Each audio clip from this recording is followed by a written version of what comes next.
Victoria's plan. If she did everything herself, then with Alice's seeing the future and Edward reading minds, they would all know immediately that Victoria was behind it. It's a really great part in her plan because she's got us so confused and you know, concerned with this army rather than her. Riley captures these human beings, and Victoria turns them into vampires. Welcome to the army. And so she creates her army, and she puts Riley in charge of it, and he's doing all the dirty work, and the poor kid goes from being a very sweet college kid, and she twists him into something very dark and becomes a very dangerous weapon. Well, when you first meet Riley, he's this kind of fresh-faced college student, then he gets transformed by Victoria into a vampire. I had a lot of friends who kind of go crazy for Twilight. I think one of them fainted when they found out that I got cast as Riley. He's a new actor from Australia, and as we all kind of collectively started to look at his audition, we realized this is a fantastic young actor. Xavier is such a lovely person, and he's really sweet.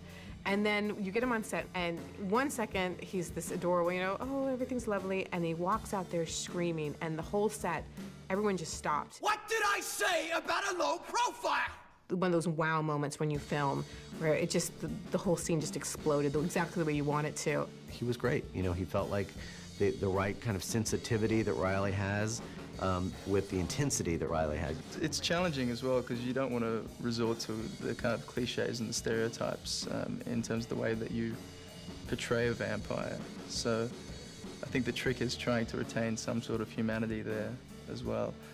But it's a lot of fun, you know, I get to throw people off burning cars and smash them into walls and stuff like that.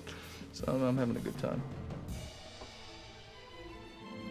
I think she chooses Riley because she knows that she could control him. Is madly in love with Victoria and will do anything to protect her. She has him so wound around her little finger. She has taken him on sort of as a pet almost. And he doesn't know the world that he's in. He doesn't know what he's gotten himself into.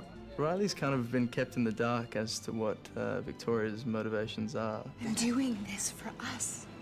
And so she's able to twist him around, and it's really interesting to watch. It's very sad. It's one of the more tragic elements because he's a victim. You know, he's truly a victim of her plan, and she obviously has no intention of following through with anything that she's promised him. She seduces him in a really clever and really manipulative way by making him feel that she needs him and making him believe that she truly loves him. And she maybe is in love with him to a degree, but at the end of the day, she has this grudge, and she's going to go and she's going to do what she's going to do.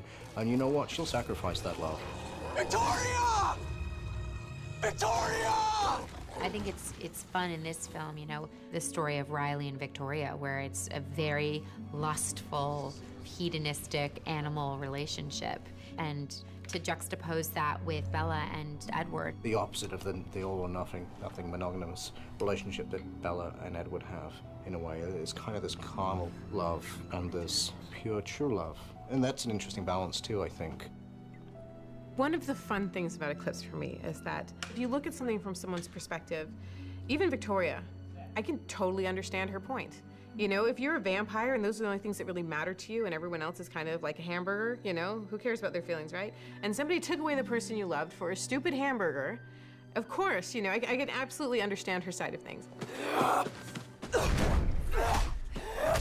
The most difficult thing for a human being to do is to accept something. Accepting the violence that's been done to you or accepting whatever you've been through and forgive the person who victimized